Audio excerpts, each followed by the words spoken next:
O Alex, eu acho que é muito importante para os nossos dias falar sobre esse assunto, trazer o ECA à tona, a discussão. Acho que é extremamente necessário porque, apesar de todos os avanços, de todas as leis criadas, muitos direitos que foram criados para as crianças são violados diariamente. A gente vê isso tristemente na mídia, a gente vê isso na nossa convivência. E a gente percebe que muitas crianças e adolescentes ainda são expostos à violência, ao trabalho infantil, à evasão escolar. Hoje é muito fácil a gente perceber adolescentes que não terminam o período escolar, né? Não chegam ao ensino médio. Abuso, negligência por parte dos pais e da sociedade. E isso persiste no nosso dia a dia.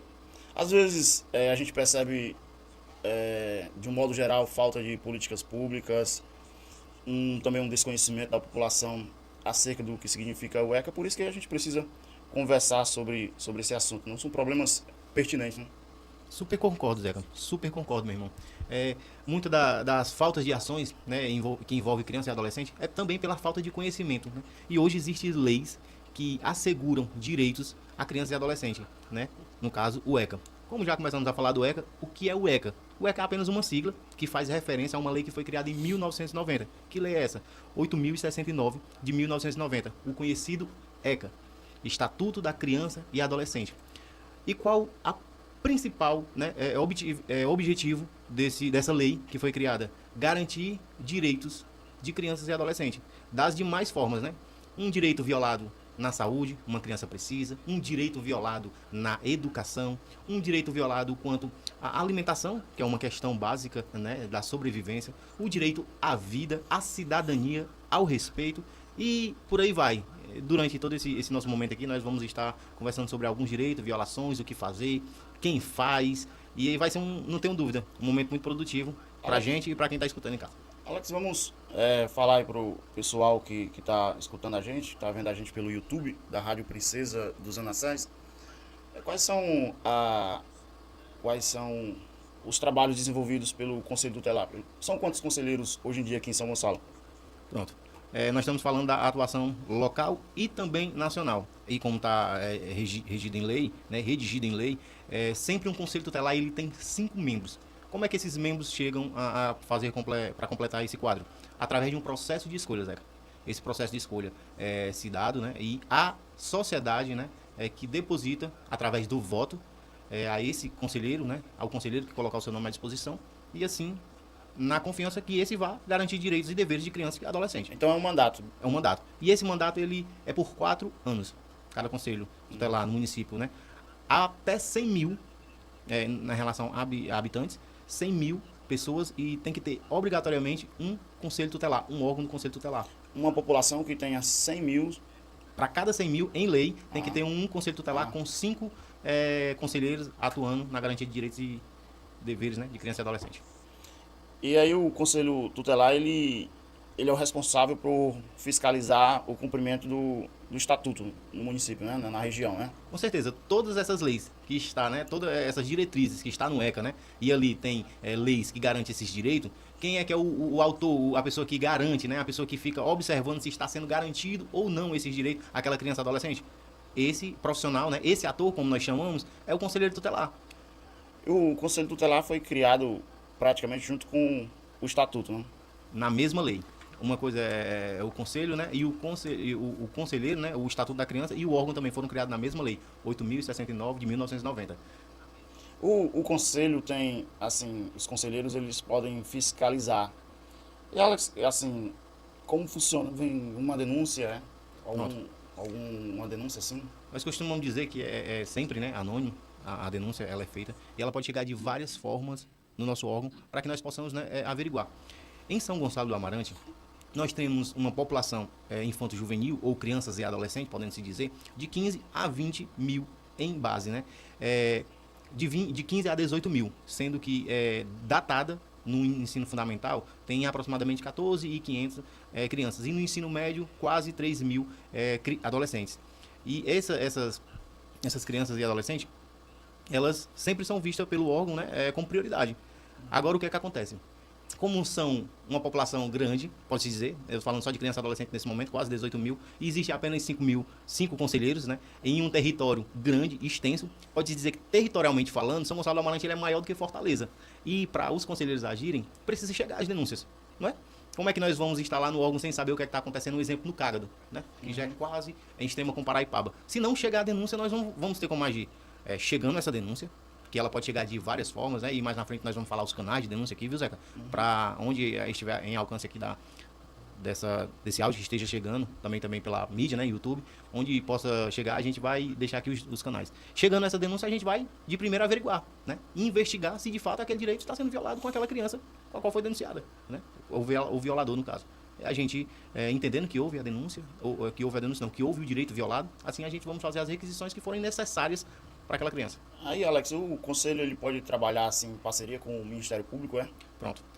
Chama-se rede de proteção. Nós fazemos parte de uma rede de proteção, em qual o Ministério Público também está envolvido nesse sistema de garantia de direitos, né? Conselho tutelar, educação, saúde, assistência social, Ministério Público, né? Judiciário, ou seja, é todo um aparato para garantir direitos de criança e adolescente. Uma dúvida que eu acho que a população deve ter é, assim, na atuação de vocês, quais são os casos mais frequentes que aparecem no dia a dia de vocês para a demanda? Pronto, Zeca, é muito bom falar sobre essa ideia dos casos mais frequentes, até porque logo depois já deixa até assim, uma orientação, né? Não só a nível municipal, mas também em todo nível nacional, chega-se muito a ideia de negligência, de castigos físicos ou violência doméstica, né? Como é explícito na lei, e abuso sexual. Até eu já deixo uma orientação que, principalmente, né, todos são de grande importância para que nós, sociedade, tenhamos um olhar, né, para ver se está acontecendo esse direito violado. Mas sobre o abuso sexual, ele deixa danos gigantes na vida de uma criança que foi afetada com esse direito violado.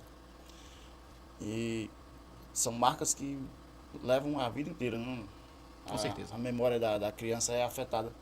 E já que tu tratou nesse assunto aí tão delicado, a gente tem uma percepção, apesar de a gente não ser, eu pelo menos, né, não ser especialista na área, de que nesse caso de abuso aí, acontece muito por parte dos familiares, né? Pronto, Zé. Você falou que não tem conhecimento na área, né, não é expert na área. Mas isso é uma forma, a sociedade, não ir buscar ao menos os dados, né, para que possa ficar robusto de informações e assim começar o combate, né?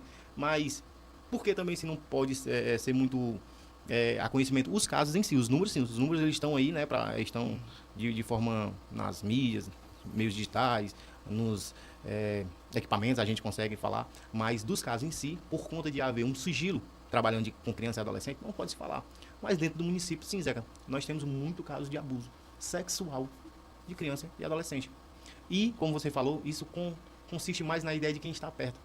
Aí fica, logo em seguida, fica uma ideia que se dá para os pais, para as mães, para os responsáveis. A ideia de não confiar em ninguém. A realidade é essa. É porque existe um dado que 80% aproximadamente de todos os casos de abuso é de pessoas que cometeram 80% é quem está ali no ciclo sociável daquela criança. Ou seja, é pessoa que é do lar, da cozinha, como nós falamos, né? Senta na mesa para merendar com a gente, dentro das nossas casas, e muitas das vezes está violentando uma criança nossa, um adolescente nosso. E a criança confia muito, né? Confia muito, os pais confiam muito, os responsáveis confiam muito, aí acaba, né, desencadeando toda uma situação horrível na vida daquela criança. Né? Falando, com certeza, né? Os traumas psicológicos, né? Os medos que acarretam, as ansiedades que são acarretadas por conta desse direito violado, e não tem a noção do estrago que se é feito na vida de uma criança e adolescente que é cometida de tal crime. Numa hipótese assim de receber uma denúncia de um caso assim, qual é o procedimento de vocês? Pronto. Como eu falei, né, também um dos carros-chefe que nós recebemos enquanto denúncia, nós procuramos averiguar. E só que ali tem, especificamente nesse direito violado, nós temos um cuidado. Por quê? Porque nós vamos tratar com alguém que já está provavelmente bem sensibilizado quanto àquele assunto. Tem-se uma palavrinha que nós usamos muito, muito, muito mesmo na rede de proteção, a ideia da a pessoa que fica perguntando como aconteceu, isso é retimizar. enganchou um pouco a palavra aqui, mas é mais ou menos a ideia de não ficar perguntando como aconteceu. Deixar ela muito bem à vontade, Zeca. Para o quê? Para que ela fale da forma que ela queira, né? E a gente vai pegando as deixas, né? E fazendo, né, todo um apanhado. A gente, como já é expert nessa parte, a gente nunca vai ficar como foi, onde aconteceu. Por quê? Porque naquele momento ela vai reviver aquilo na mentalidade dela. Quando a gente tem um trauma, né, inconsciente, quando a gente vai falar, muitas das vezes já nos traz o quê? Os olhos lacrimejam, né? A gente já vem a ideia de chorar porque a gente reviveu novamente aquela cena terrível que foi para aquela criança e adolescente na mente e ela começa a chorar. A gente tem um cuidado. E o que é que acontece, né? Acolhemos aquela denúncia, entendemos que foi verdade, passando dessa ideia que foi verdade, nós vamos começar a fazer as requisições para os equipamentos parceiros. E no município, um dos equipamentos parceiros que mais tem nos ajudado quanto a esse direito violado é o CREAS. O CREAS é um equipamento que ele é ligado à assistência social. E nesse equipamento, lá dispõe-se de psicólogos, né, que fazem terapias com esses adolescentes, essas crianças que foram vítimas de tal abuso, para fortalecer mentalmente, para mitigar aqueles danos, né, que atrapalhariam por toda a vida. Vamos afunilar um pouco mais. Uma criança que ela foi vítima de abuso sexual, os comportamentos mudam, Zeca. Ela fica uma criança ou uma adolescente retraída.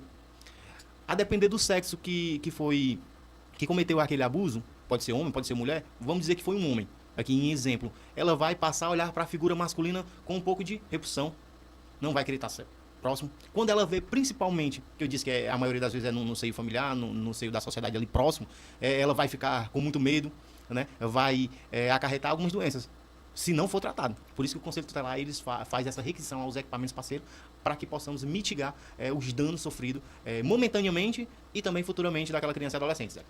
É um caso muito delicado, muito difícil de se trabalhar. Às vezes é uma negativa por parte da mãe ou do pai de não acreditar, né, que foi um parente próximo. Às vezes a família também se retrai, se fecha e não quer denunciar, às vezes porque traz vergonha para a família, para a criança. Eu acho que o trabalho de vocês é muito delicado nesse sentido. Alex, vocês trabalham também no ambiente escolar, vocês recebem muitas denúncias de maus tratos do chamado bullying escolar. O que é que o ECA, o Estatuto, diz acerca do que é bullying e de como se trata no ambiente de escola? Pronto, Zeca, nós vamos falar, mas eu vou só ao tema anterior, eu queria falar uma coisa, né? A cada 1 hora, os dados é que 3 crianças são violentadas. Olha aí como é sério. É um assunto muito que a gente precisa bater na tecla, né? E deixar algumas orientações e a gente vamos já entrar para o campo do bullying e também fazer uma acrescente ao cyberbullying. E a cada 4 meses, em torno de 17.500 casos são registrados no Brasil somente sobre esse tema, abuso sexual. Aí fica ao nosso cuidado e de sempre levar essas informações aos pais e às mães, né, os responsáveis, as pessoas ali, os tios, as tias, que têm amor àquela criança, né, perceber os comportamentos, a mudança de comportamento nessas crianças. Se está tendo, né, uma ideia de retração, uma ideia do rendimento escolar, a criança não está aprendendo mais nada. Será que está acontecendo alguma coisa? Né? É uma ideia que nós, enquanto familiares, que estamos ali naquele meio social daquela criança, temos que ter noção e um olhar perceptivo para ver se não está acontecendo nada. E aí, o que é que nós, enquanto podemos, né, familiares, podemos nos prevenir? Ficar atento. Não deixar as nossas crianças só, pessoal. É porque, de verdade, como a gente não pode falar, a ideia do sigilo, mas em São Gonçalo tem muito. Isso está acontecendo nas nossas famílias. E, literalmente, está acontecendo dentro da sua família. Pode estar acontecendo, isso eu não quero de forma nenhuma, mas pode estar acontecendo dentro da sua família. E se isso estiver acontecendo dentro da sua família, isso vai ter e desencadear comportamentos momentâneos e futuramente gigantes na vida dessa pessoa que foi afetada, dessa criança, dessa adolescente. É um direito violado horrível, a qual nós precisamos bater, debater, procurar entender mais informações, né, e ir atrás de mitigar os danos assim acontecendo. Aí nós entramos já na segunda temática, né? Num ambiente educativo, escolar, né? A gente fala de bullying e de cyberbullying. Por que eu falei, fiz um acréscimo de cyberbullying? Houve uma modificação na lei agora bem recente. No ano de 2024, em 15 de 1 de 2024, teve um acréscimo a uma temática que está dentro do bullying, né? Que é o cyberbullying, que também acontece em todo um aparato digital. Rede de computadores, jogos online, né? Aplicativos, redes sociais. E o que é que acontece? É um tema também que nós temos, né, batido em palestras, principalmente de uma forma preventiva em escolas, né? Tentando levar orientação para crianças e adolescentes que cometem no campo educacional, que nós estamos falando, né? O que seria o cyberbullying? Pronto, o cyberbullying é todo tipo de intimidação, discriminação, né? Rejeição. Vou usar aqui Um exemplo, um apelido que maltrata psicologicamente uma criança, acontecendo de forma física ali, isso é o quê? É um bullying. Isso acontecendo na rede de computador, nas redes sociais, isso é um cyberbullying. E existe penalidade, Zeca. Né? Uma criança, um adolescente, ela tem uma pessoa que responde por ela, né? Uhum. O pai, o responsável, a mãe. E existe multa, né? A depender da ideia do juiz, ele pode dar valores, mas existe reclusão, pena de reclusão, que vai de 2 anos a 4 anos de reclusão, Zeca. Aí, assim, o que caracterizaria esse crime? A repetição? A repetição, sim, mas uma vez só já foi cometido, concorda? Eu chego para a estudante da rede municipal, eu chego na minha escola e eu vou começar a fazer uma ação.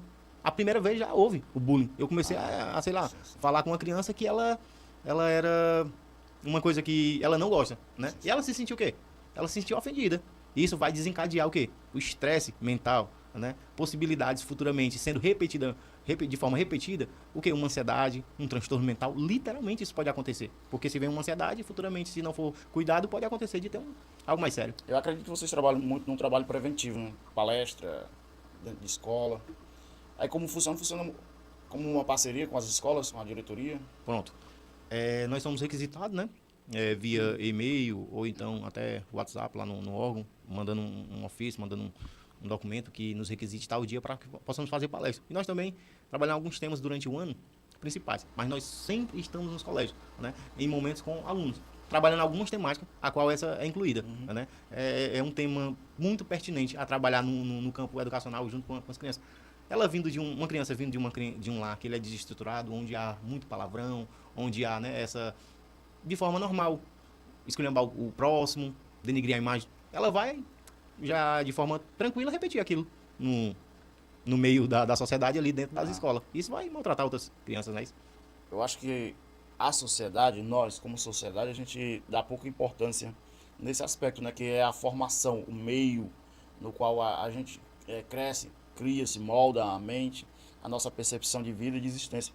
De como que isso forma também, tem a capacidade de influenciar o nosso caráter como adultos. Né? Por isso que uma escola, um meio onde a criança sofre essas circunstâncias, a tendência, o Alex, eu acho, na minha percepção, é quando adolescente, quando jovem, adulto, ele reproduzir isso também com os outros. Né? Com toda certeza, meu amigo. Zeca, com toda certeza. Se principalmente de 0 a 7 anos, né? Os estudos dizem que a criança é como uma comparação, como uma esponja. Ela absorve tudo em palavras, em ações que ela vê. Automaticamente, se é um aprendizado, em algum momento ela vai reproduzir aquilo que ela aprendeu. Já pensou se ela está em um local que os aprendizados não são favoráveis, são negativos?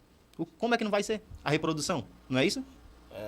Eu acho que um exemplo seria uma família que tem um pai alcoólatra, né? Por exemplo, só um exemplo. A tendência do filho ou da filha é que, quando adulto, ele ser um alcoólatra também. Pronto. É isso que a gente percebe na nossa vivência. E vocês trabalham com todas as turmas da escolar, desde as crianças, palestrando para a criança, até o ensino médio. Falando no âmbito escolar, né, por lei, há uma obrigatoriedade em que, a partir de 4 anos, as crianças já estejam matriculadas. Né? É um direito à escola, né? Um direito à matrícula, um direito à escola. A partir de 4 anos. A partir de 4 anos. E, no município, nós temos aqui a pré-creche, né? Que a partir de 2 anos já é assistida essas crianças. Mas sim, nós trabalhamos, inclusive, até nessa pré-creche. De forma lúdica, nós já tivemos momentos, eu tenho nas minhas redes sociais, momentos que eu estive em uma pré-creche, juntamente com outro conselheiro, levando palestra de forma lúdica, que é o sinal vermelho, onde é que pode tocar, para que aquelas crianças já aprendam, né, com a percepção que elas têm ali de entendimento de forma bem fácil, mas, né, passando um tema muito importante para elas, e elas vão, opa, eu vi isso em algum momento, que isso não pode, uma parte íntima minha, só mamãe, papai, no momento, né, de um banho, opa, aquela pessoa ali, ela até vem aqui em casa, mas eu não tenho confiança, não vou deixar, né? Não, eu permito que a mamãe me limpe, o papai me dê banho, né? São pessoas, né, confiáveis que podem. São meios e métodos já de educar a criança para que ela se torne um pouco consciente do que e de quem pode fazer, né? Com certeza. Porque um adulto pode se aproveitar da convivência e extrapolar os limites. Alex, não sei se aqui em São Gonçalo vocês têm um trabalho sigiloso, mas no Brasil a gente percebe que existe ainda uma exploração terrível de crianças em trabalhos forçados, trabalho pesado, chamado trabalho infantil. Como é que é a percepção de vocês acerca dessa questão? Pronto, eu entro logo com um dado aqui que é um pouco alarmante. 1,6 milhão de crianças no Brasil, segundo a Organização Internacional do Trabalho, estão sobre essa temática, o trabalho infantil. E também é algo que nos deixa triste, Zeca, enquanto garantidores de direitos e deveres também, entender que essas crianças elas poderiam estar em ambientes de aprendizados, mas a depender de várias circunstâncias, elas estejam ali desempenhando trabalhos que não era para estar trabalhando. O que é que acontece? Para poder trabalhar no Brasil de forma legalizada, a partir dos 16 anos, tem algumas ressalvas. Lógico que de 18, até 18 anos, né? Trabalhos noturnos, perigosos. E também a legislação permite em trabalho de jovem aprendiz a partir dos 14 anos. E quando entra nessa temática, Zeca, culturalmente tem-se uma ideia que as leis foram feitas para que não ensinem às crianças e adolescentes a ideia principal, né, do que o trabalho pode trazer para a nossa vida. Ah, quer dizer que lá vem as leis dizer que o meu filho não pode lavar um prato que ele comeu, não pode encher uma garrafa. A gente está falando de trabalho infantil, e a lei ela predetermina algo que seja trabalho infantil como algo mais grave. Lógico que aquela criança, num ambiente onde geralmente acontece também aqui no nosso município, num ambiente doméstico, ela está fazendo um almoço todos os dias. Isso é um trabalho infantil, Zeca. Aquela criança, ela para estar naquele momento em aprendizado, ou na escola, ou em um momento de lazer, né? Ocupações que pudessem ajudá-la no desenvolvimento intelectual dela, né? Mas de forma, obrigatoriamente, todo dia ela está fazendo almoço. Então, Cadê a responsável? Não é isso? Isso é que caracteriza o trabalho infantil, é a repetição diária das atividades que não era para ela fazer. Também.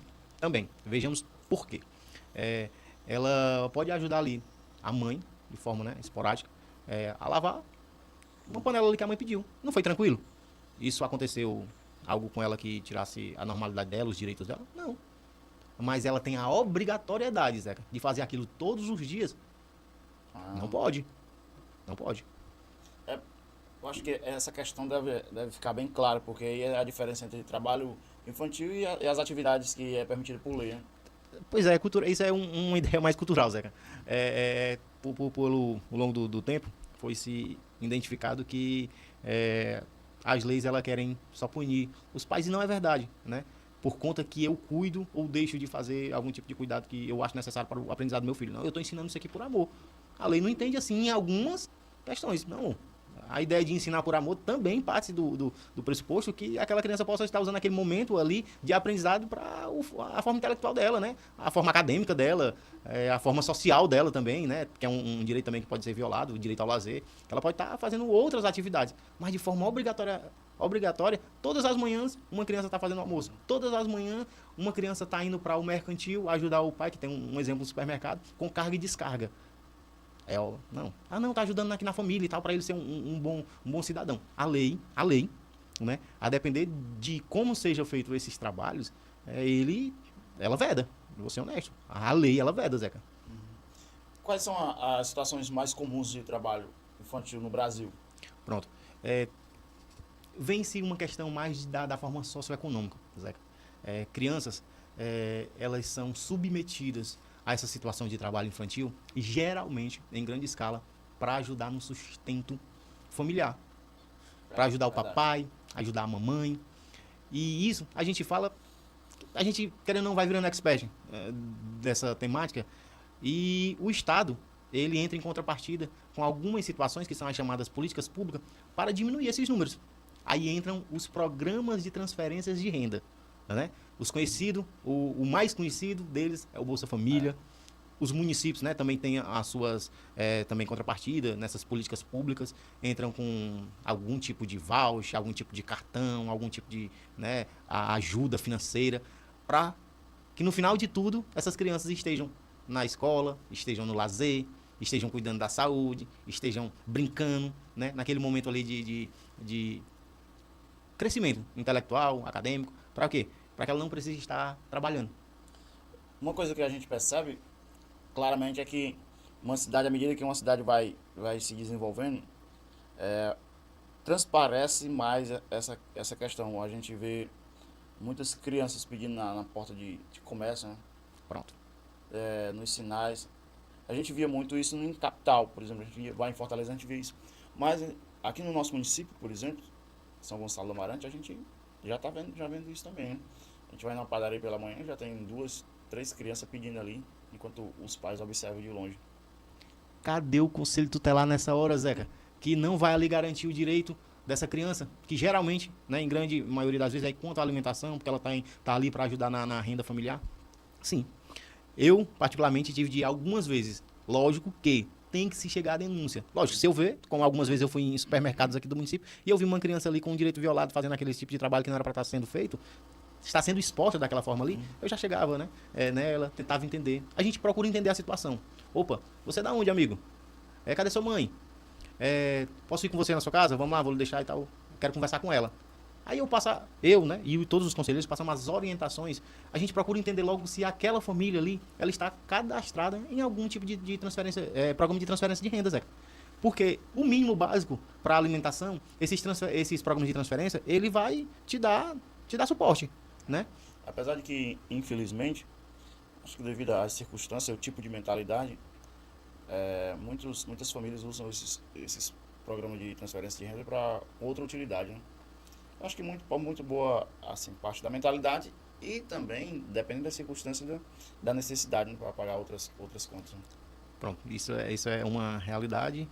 Nós nos deparamos no nosso dia a dia, no nosso trabalho, Zeca, e a gente vê com uma tristeza quando aparece, lógico, uma eventual conta que tem que pagar de algo, né, que houve ali, coisas mesmo do lar, beleza. Mas muitas das vezes a gente nos depara com uma pessoa que está usando o seu benefício para não o bem da família, né, e inclusive dos filhos, mas para o bem daquela pessoa que recebe. Vai ao bar, vai usar coisas ilícitas, vai viajar, vai comprar roupas, não que não possa, mas tudo dentro da normalidade. Aquilo ali é um programa de transferência de renda. Eu acho que falta mais ser divulgado, Zé. E a possibilidade, para que e para o que ele pode ser mais utilizado? Não, o que ele tem que ser mais utilizado? A ideia de transferência de renda é principalmente, né, para o mínimo alimentar essa questão. Ultimamente explodiu no Brasil aí que boa parte da população mais pobre do Brasil usava a aposentadoria e esses programas de transferência de renda para jogar no tigrinho. É a realidade do Brasil. Usar a aposentadoria e usar o Bolsa Família para jogar no tigrinho, assim, é uma falta de consciência muito grande das pessoas. Pensar que aquele programazinho ali do celular vai deixá-lo rico, né? Tá vendo onde a nossa mentalidade tem nos levado? A gente está tirando literalmente um valor que era para estar em ajuda ali à compra da cesta básica mensal. E nós estamos, de forma esperançosa, acreditamos que vamos enricar através dos jogos aí, através dessas plataformas que são feitas exclusivamente para ganhar o dinheiro daqueles jogadores. Ah, não, eu ganhei certa vez, mas na grande maioria a realidade é que não há ganhos. Vai perder sempre, né? Sempre. Ei, vamos falar aqui sobre outro assunto que está em alta no nosso Brasil, nosso querido Brasil, que é o uso do celular por parte das crianças, Alex. A gente percebe que é um assunto que se bate muito, né? As pessoas falam muito, psicólogos, psiquiatras, aparecem em muitos meios de televisão. O pai muitas vezes se conscientiza que faz mal, mas ainda permanece. É uma constante na vida do brasileiro. Eu digo que, assim, na minha percepção, na minha ideia, é o pai que estava acostumado com a vida de solteiro, tem um filho, quer continuar com a vida de solteiro, e em algumas situações vai dar o celular para o filho se entreter como forma de entretenimento e ele continuar fazendo as suas atividades de solteiro. Me diz aí se o Conselho Tutelar tem trabalhado nesse aspecto, com palestra, com material de divulgação, se tem tido um olhar todo especial para esse aspecto da nossa sociedade. Também, Zeca. É uma de nossas atividades e eu até te digo que tem sido uma atividade que, dia após dia, tem se tornado mais crescente. O que é que acontece?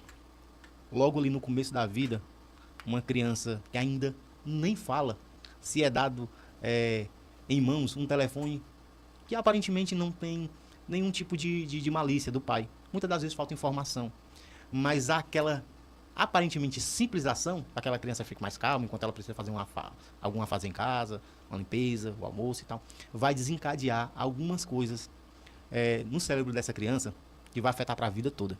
E eu vou dizer, vai atrasar a fala dessa criança, se for muito exposta. Isso eu estou falando de forma científica. Hoje a gente procura ter esses entendimentos para que quando a gente possa fazer uma visita e a gente identificar esse direito violado, né, a gente já dê orientações, que também é uma de nossas atribuições, aconselhar pais e responsáveis. E nós o aconselhamos, não estou dizendo que você não possa fazer isso, mas que seja algo regrado, algo, né, que seja até de forma bem pouca, pode-se dizer, porque isso vai afetar a saúde mental do seu filho. Se isso afeta, né, a ideia da memória, da criatividade no cérebro da criança, ela automaticamente, em poucos anos, quando ela estiver dentro dos estabelecimentos educacionais, o que é que vai acontecer? Ela vai ser de muita facilidade dispersa. Aí vem uns transtornos, né, o TDAH, né, os déficits, podemos dizer assim. E tudo por conta que lá atrás essa criança foi muito exposta a telas. Isso no primeiro momento. Isso quando é criança, né, já ali maior, quando ela já começa a falar e ela já faz uma birrazinha. Eu quero. Por quê? Porque já foi dado para ela. Porque senão provavelmente já foi ensinado aquele comportamento. Não deixa de não ser ensinado um comportamento. Toma para se acalmar, toma para ficar quieto. Inconscientemente é o que essa criança aprende. E isso acarreta vários tipos de comportamentos futuros. Essa criança, ela não vai gostar de se sociabilizar, Zeca. Não vai gostar. Ela vai viver ali no mundo paralelo dela. Ela não vai ter conhecimento da realidade que lhe envolve, né, com a sociedade, e de tantas outras formas. Aí a gente percebe que são males que a gente passa despercebido. Atrasa a fala, afeta a memória e a gente pode estar atrapalhando o desenvolvimento e o crescimento do nosso filho, né?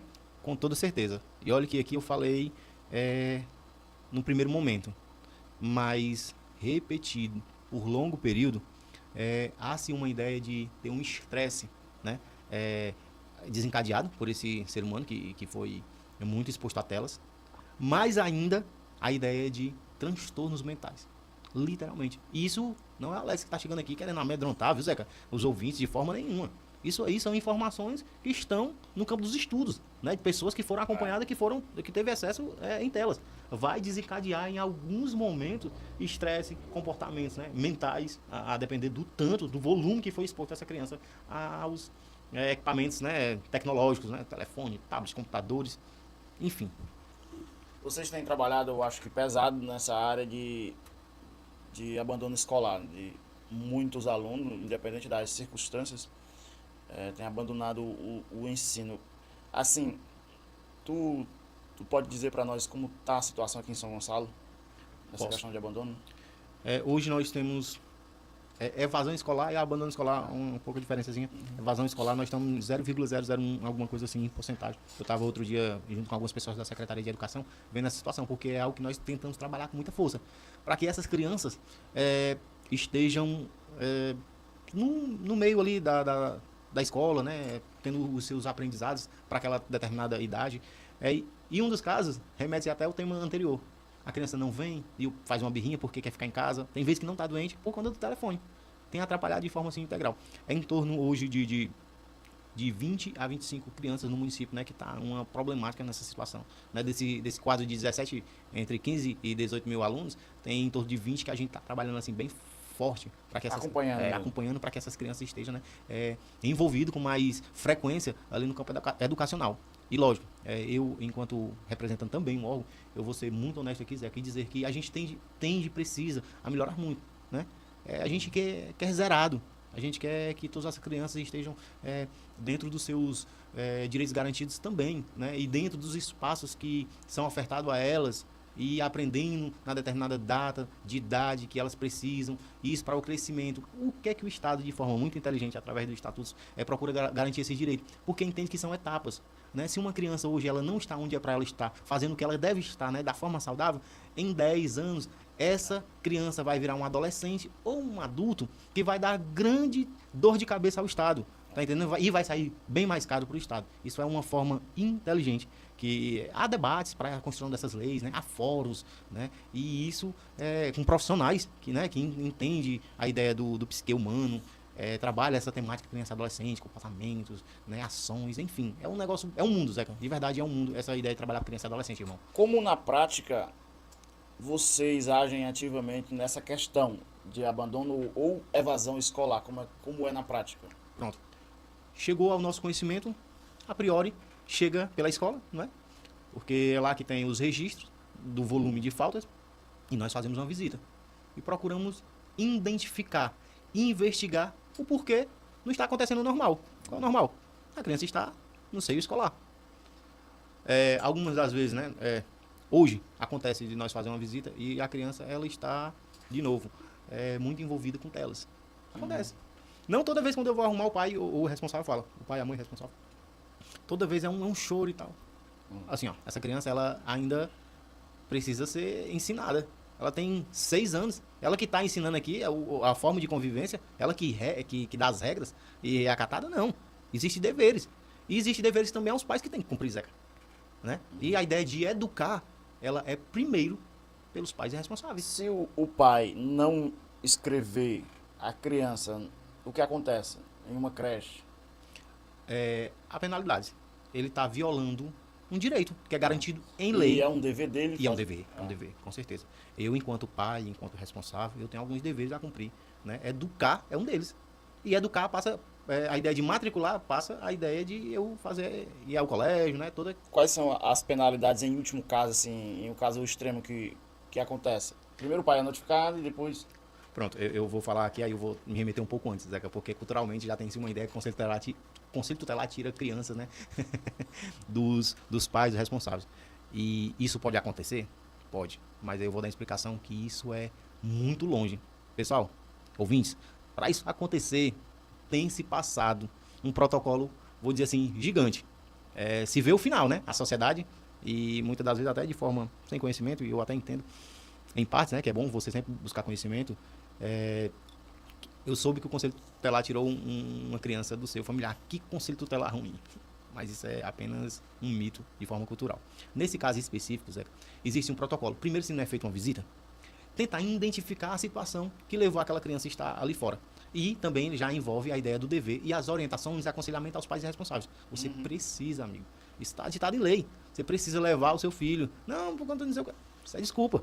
Se não tem algo que está cometido de doença, né? Algo que está impossibilitando de forma real e que ela está conseguindo comprovar, até de forma de doença, a gente consegue comprovar pelo atestado. Já fica tranquilo. Questão psicológica. Tem crianças hoje que não estão indo na escola e ainda não foi entendido que era por questão psicológica. Numa visita nossa, nós conseguimos identificar. Aí a gente faz as requisições. Opa, a gente entende que nesse momento ela precisa estar mesmo. A criança precisa estar fora do ambiente escolar. Mas aí vamos, de forma legal, ajeitar toda a situação. Não ela tendo seu direito violado e ficar por isso. Vamos fazer as requisições para os serviços públicos, acompanhar essa criança para que ela se restabeleça mentalmente e ela já retorne, né? Assim, conseguindo se restabelecer. Agora, sobre as penalidades. Fizemos uma vez, ajudamos ali nas orientações, nos aconselhamentos. E foi aquela história, ouvido de mercador, né? Foi se dado importância mínima para aquela conversa, para aquele aconselhamento. Olha aí, está tendo reincidência. Concorda? Se está tendo reincidência, há sim uma nova visita. Agora já não fica mais no campo da advertência verbal. Agora vem uma advertência de forma formal, documental, né? Documentada ali e tal, é advertência. E essa advertência, ela é específica, quais são os direitos violados nessa questão, né? A ideia do não cumprimento do dever do pai, do responsável, e não estar cumprindo com a grade curricular do filho. Tal, e essa sequência de advertência tem período específico? A gente geralmente dá um período, né? Um exemplo, nós fizemos uma visita, pai e mãe responsável não deu a mínima, a gente demora um pedaço. Aí a escola falou assim, ó, a criança ainda não veio. O pai disse que não ia trazer, pronto. O Conselho Tutelar não manda nessa criança, não. E, de fato, a gente não tem essa ideia de querer mandar em filho de ninguém, não, Zeca. Pode ter certeza. Você ouvinte que tem essa ideia cultural, esse aprendizado que foi vindo trazendo de gerações e gerações, a gente não tem essa vontade, não. A gente tem vontade que os direitos deles sejam garantidos. Né? Tem uma lei, ela precisa ser cumprida e nós somos os guardiões dela. É simples. Aí o que é que acontece? Numa segunda vez, reincidentemente, a escola manda, opa, tá acontecendo de que aquela família não tá cumprindo com seus deveres, não. Aí a gente vai para a segunda forma. Aí, nesse período, como é um protocolo, e esse protocolo depende de tempo, né? A sociedade vê, ó, aquele fulanozinho ali não leva o filho para... Talvez esteja acontecendo algo nesse período, pessoal. Mas aí as pessoas falam, não faz nada, conceito tutelar. Mas talvez, né, se tiver chegado a denúncia, a priori, a gente provavelmente já esteja agindo. Passou-se essa segunda vez, Zeca. De forma documentada, a gente envia, tendo reincidência novamente, para o Ministério Público. Porque aí já passa a ser considerado um crime. Né? A gente foi lá, aconselhou, o pai não tinha ciência, não tinha conhecimento e tal, beleza. Mas a gente foi lá, deu as orientações, os aconselhamentos e persistiu. Foi lá de novo, teve a assinatura lá do termo de advertência. Posterior, depois, se é mandado para o Ministério Público. Aí já se trata de algo mais sério. Tem vezes, por incrível que pareça, Zeca, a promotora, né, o promotor do município, manda ver algumas situações e expedir algum tipo de ação. Aquela família dá-se por nem aí. Continua do meu jeito. Quem manda no meu filho sou eu, rapaz. Não entende que ele é um ser, né, um sujeito de direitos, né, direitos e deveres. E aí, as leis, né, elas, no caso mais grave, Zeca, olha aí o que eu tô falando, falei no extremo. No extremo. Aí vem-se uma lei de destituição do poder familiar, né? Aí tá vendo que a justiça ela determina. Agora o conselho ele pode fazer isso em alguns casos. Também é tudo bem regradinho, tudo bem lei, tudo bem específico. Nós fazemos uma visita.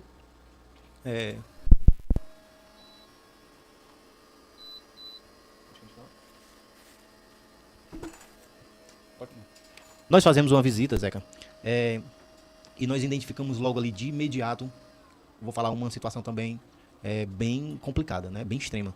Uma criança cheia de marcas, né? E quando essa criança olha para o pai, para o responsável, ela já...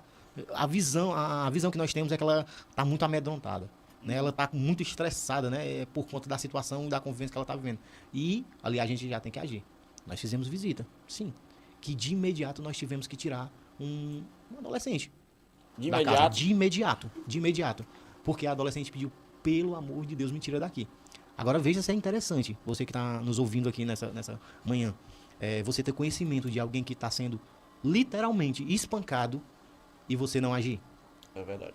Não é maldade de quem faz isso, enquanto ser humano, né, não ter essa sensibilidade de olhar para aquela criança, adolescente. Ah, não, ela é filha dele, isso é o pai e a mãe que está fazendo isso. Tem-se o direito. E, Alex, também tem essa questão de que é obrigatório também ter vaga disponível em creche. O poder público deixar vaga disponível em creche para as crianças. Pronto. Como é um direito, né? O direito tem que ser respeitado. O direito está em lei. E nós também atuamos, eu particularmente já atuei muito em fazendo requisições aos equipamentos, né, escolares, às escolas, pode-se dizer assim, requisitando uma vaga. Uma mãe foi... A lei, ela determina que seja a escola mais próxima da sua residência, né, ali próximo da sua residência e tal. Aí o que é que acontece? A mãe foi nessa escola, não tinha vaga.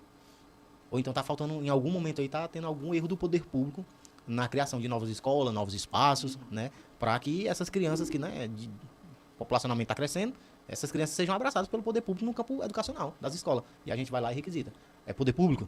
Procure resolver essa situação aí. Porque nós precisamos que o direito dessa criança seja garantido.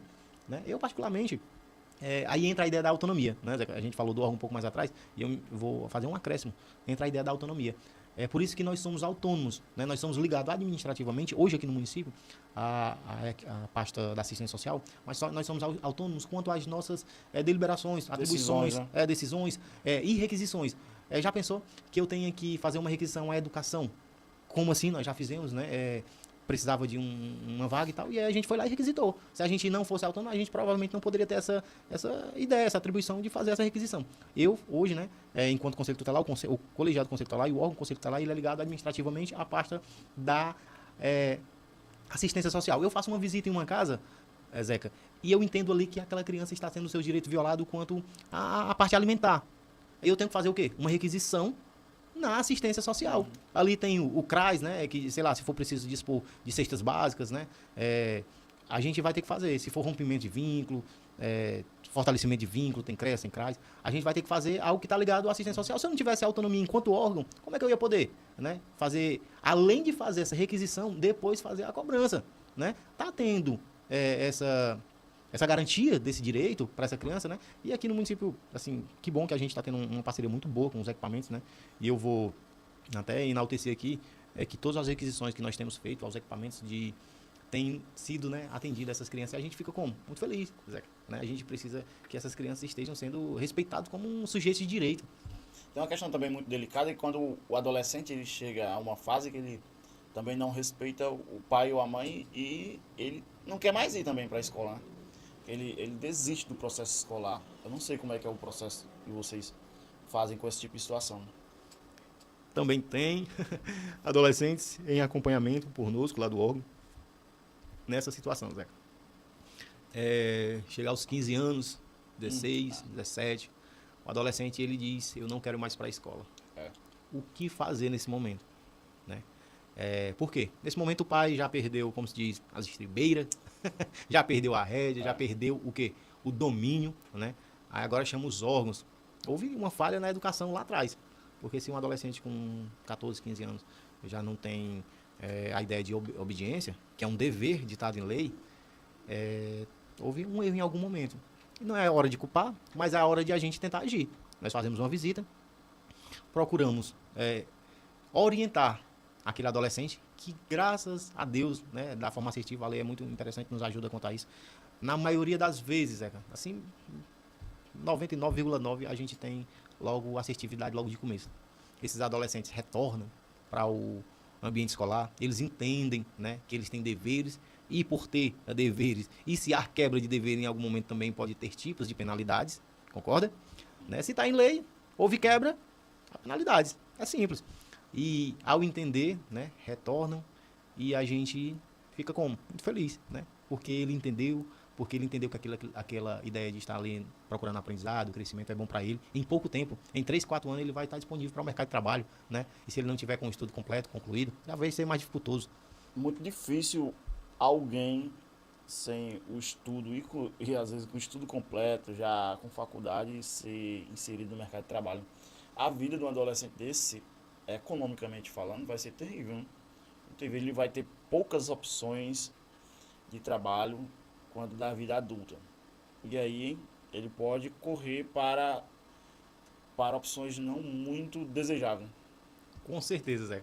Tá vendo o cuidado do Estado, dos órgãos, equipamentos, em que procuram proteger esses direitos, garantir esses direitos.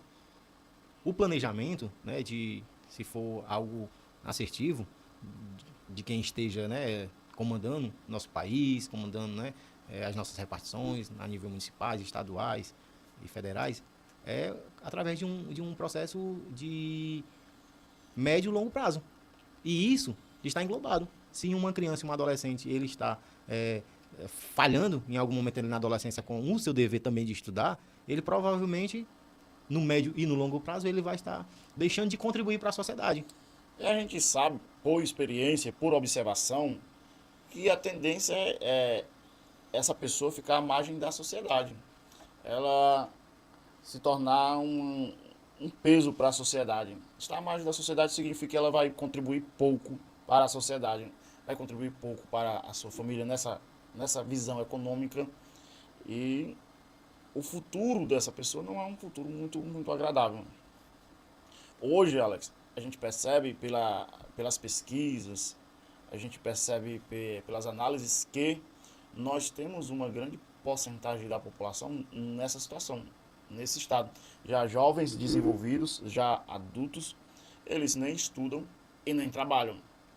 Ou seja, na carruagem da economia, né, na carruagem da sociedade, eles são um peso terrível. Com certeza, Zé, com certeza.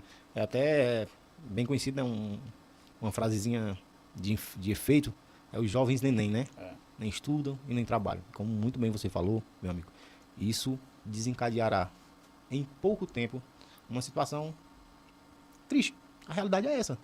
Porque a gente sabe, e a nossa experiência confirma, que a vida não é fácil, a vida não é uma balada eterna de final de semana, a vida não é uma viagem à praia com Coca-Cola aberta, a vida é dura. E tudo isso que a lei pede, a lei exige direitos e deveres, o estatuto, já é uma forma de que, na possibilidade que a lei permite, a criança e o adolescente se desenvolva preparado para essas circunstâncias difíceis da vida, né? Certeza. É isso mesmo. Falou tudo. Ô Alex, quais são os membros hoje ativos, os 5 membros ativos do Conselho de São Gonçalo? Pronto. Até com prazer, eu gostaria aqui de falar os membros, né, do colegiado atual, do Conselho Tutelar, hoje composto, o órgão, por 5 membros. Nós temos na coordenação, Matheus Almeida, né, eu, Alex Matos, conselheiro tutelar, morando aqui na sede, o Matheus mora no Silpé, a Lucilene Duarte mora na Acende Candeia, o Regim Duarte e o Júnior, eles moram no Serrote. Ou seja, de alguma forma, nós temos conselheiros, né, pode-se dizer, da praia ao sertão. Não é? Isso não foi proposital, não. Que bom que aconteceu assim, de alguma forma, né?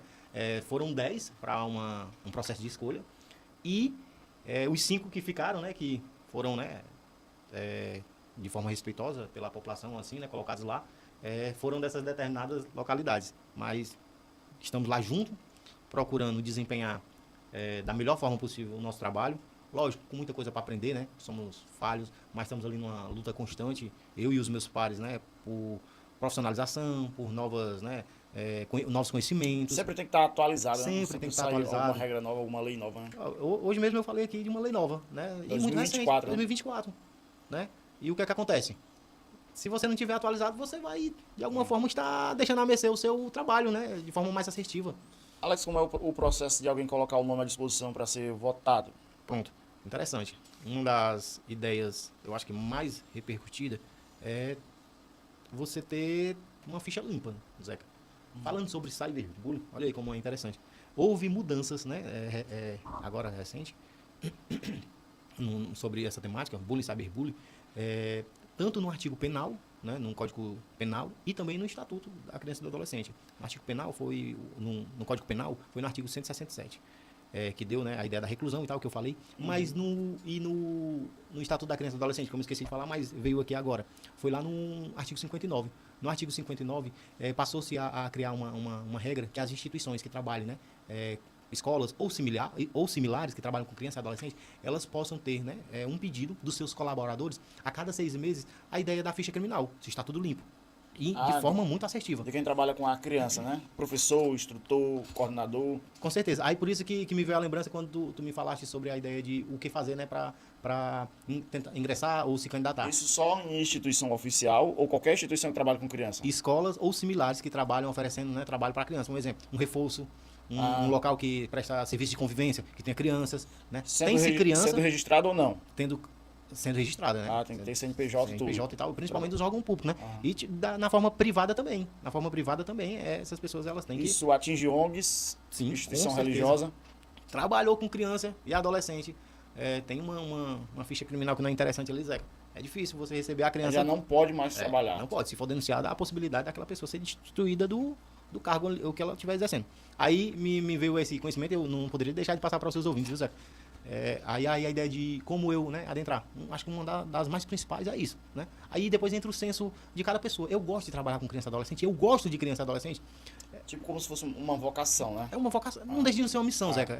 Eu disse, você me perguntou o que é que me trouxe até aqui, né? Lá atrás eu disse que trabalhava com criança e adolescente, meus 16 anos, 17 anos. Eu gostava de estar envolvido nessa temática já, né, ali no meio da igreja e tal, ajudando, cuidando, né, no crescimento também intelectual dessas crianças, né? E ensinando coisas boas, né? Ali a leitura da Bíblia, uns louvores, né? Algum comportamento, obedecer papai, obedecer mamãe, saber respeitar os pares na escola, respeitar os educadores, enfim. Ou seja, e isso, né, também foi uma vontade, né, minha, juntamente com alguns amigos, aí me fez vir até aqui, chegar aqui a conselheiro tutelar. E é uma dessas ideias também que eu gostaria de falar aqui para os seus ouvintes, Zeca. A ideia de, tipo, você gostar. Se você gosta, se você ama, se você tem preocupação e se você quer servir a criança e adolescente, também é uma possibilidade, entendeu? Você colocar o seu nome no processo de escolha para se candidatar a conselheiro tutelar. Tem algum tipo de prova para servir de peneira? Tem. Primeiro, né, tem um apanhado de questões. Tem-se uma prova que vai lhe deixar apto ou não, né? Conhecimentos, principalmente ao Estatuto da Criança e Adolescente. Você vai reger as suas atividades diárias, trabalhando como conselheiro, com base principal no ECA, no Estatuto da Criança e Adolescente. Se você não tiver conhecimento de tal, você vai não está fazendo um trabalho assertivo. Automaticamente tem sim uma prova, pode-se dizer que é uma prova quase de concurso, né? Uma prova difícil. Mas eu acho que antes não tinha prova não, né?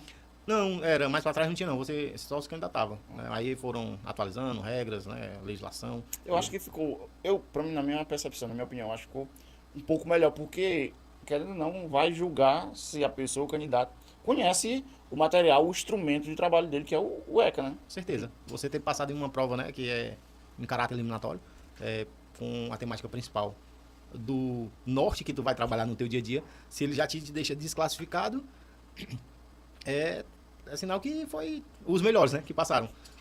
Mas enfim, passou-se essa ideia eliminatória, aí vem o segundo processo, né, que é a ideia da eleição. A sociedade vai ter que acreditar que você é uma pessoa que é apta a ter esses cuidados, né, na garantia do direito da criança e adolescente. E para quem não sabe, a eleição para conselheiro funciona como uma eleição para prefeito, para vereador, urna eletrônica e tudo. Pronto, funciona nos moldes, né, de fiscalização, TRE, essas coisas todas, né, com urna eletrônica e tal, mas não é ideia comparação, assim, por isso que o nome é processo de escolha. Né? Eu falo só na questão de física, né, de logística. Na questão física, né, você não é obrigado a ir votar, é uma das coisas que até é muito debatido, que também seria, como é uma temática muito sensível e importante, seria também que fosse interessante as pessoas votarem. Mas não é, em lei. Mas tem tido, Alex, um engajamento maior nos últimos anos. Tem. Há um passado recente, os números de pessoas que iam às urnas, né, escolher os seus conselheiros, eram bem menores. Eu já votei, na minha lembrança, acho que eu já votei umas 3 vezes para conselheiro. Eu percebo que o engajamento tem sido cada vez maior, porque a primeira vez que eu voltei, tinha ninguém, né, assim, praticamente na escola. A gente foi votar porque era uma pessoa conhecida nossa e a gente gostava. Então esse era o meio. Mas agora não, eu fui votar agora na última, agora o colégio estava lotado praticamente, né? Eu digo uma coisa, que bom, né? Que bom, por quê? Eu digo que bom. As pessoas estão, de fato, como você disse, se envolvendo mais. O que é que está acontecendo mais? O órgão tem sido mais visto. E que bom, de uma forma positiva. Digo novamente, temos muito a melhorar. E mas de forma positiva a gente tem... E tá caindo muito mito sobre o Conselho Tutelar, né? Porque o mito popular é uma coisa. O exercício da atividade é outra coisa, totalmente diferente, né? Muito bom tocar nesse assunto. Mitos e verdade do Conselho Tutelar. A gente entra agora em uma seara aqui, que é aquela ideia que eu falei em outro momento. Culturalmente. O órgão é conhecido por algumas ações que não era para ser conhecido. Um dos mitos. E uma explicação. Um adolescente, ele foi visto em uma mesa de bar, em um bar, e o conselho tutelar, cadê ele? Que ele não vem aqui para pegar. O que é que acontece?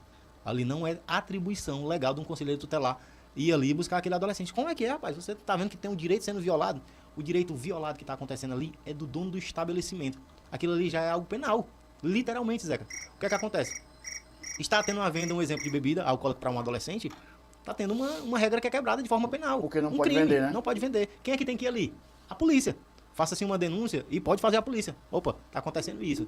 Lógico que aí a polícia vai, procura entender, identificar o adolescente.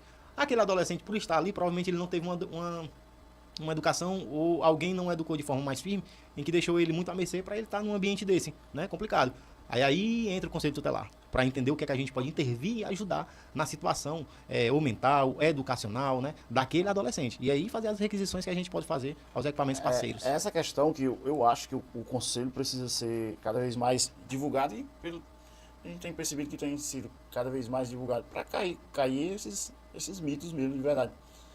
Muitas pessoas, muitas famílias têm medo do conselho tutelar, tem receio do conselho tutelar, né? Pois deixa eu falar uma outra já, a ideia do receio, né?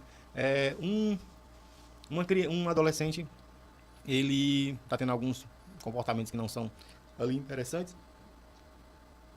E aí a mãe e o pai falam assim: rapaz, eu quero que você vá lá dar um carão no meu filho. Eu já vi isso. Olha como é que é uma ideia errônea. Isso é cultural. Eu vou aqui dar um carão num filho que não é meu, né? Mulher, por que não chama o conselho para ensinar teu filho? Ensinar o teu filho, não. Isso é dever principal do pai, da mãe, do responsável. A gente vai ali e procura entender, lógico. Né? E também, enquanto sujeito de deveres, o adolescente, se tratando, né, e sendo englobado na falta desses deveres não cumpridos, a gente procura aconselhar, orientar, se for preciso, né, até ter outros tipos de ações. Mas essa ideia principal é a você, mamãe, é a você, papai. E assim, eu amo esses momentos de verdade, Zeca, em que eu posso levar às pessoas, né, o conhecimento que hoje nós temos sobre essa temática. Hoje de manhã que nós estamos conversando sobre o ECA, o Estatuto da Criança e do Adolescente, com o conselheiro aqui do nosso município, Alex Mato, nosso amigo. E Alex, deixa aí uma mensagem final aos nossos ouvintes, tuas redes sociais também, para que os ouvintes possam acompanhar o teu trabalho como conselheiro tutelar de São Gonçalo e os canais de denúncia que a população pode entrar em contato.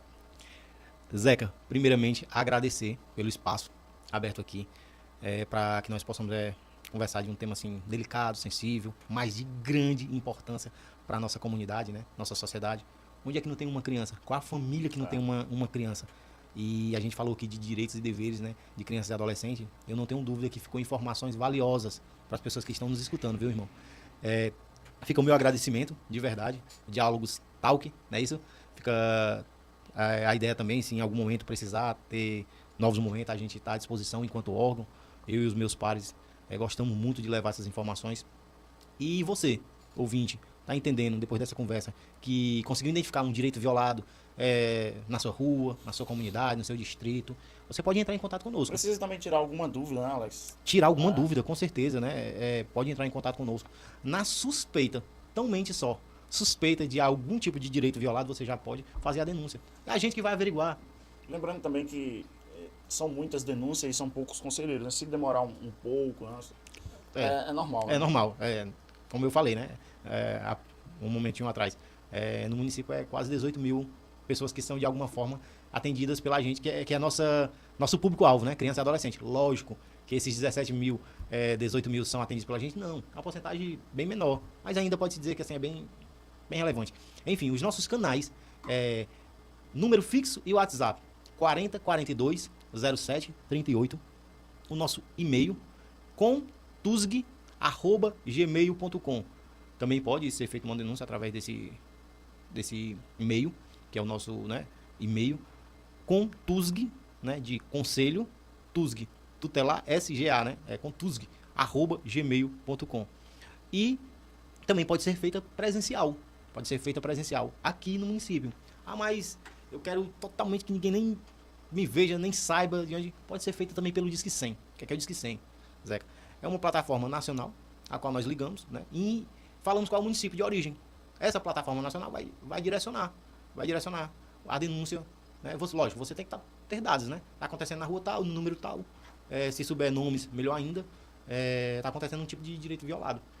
Faz-se a denúncia para o Disque 100. O Disque 100 em algum momento manda para o órgão municipal. E aqui a gente vai, né, fazer a averiguação, pode-se dizer assim.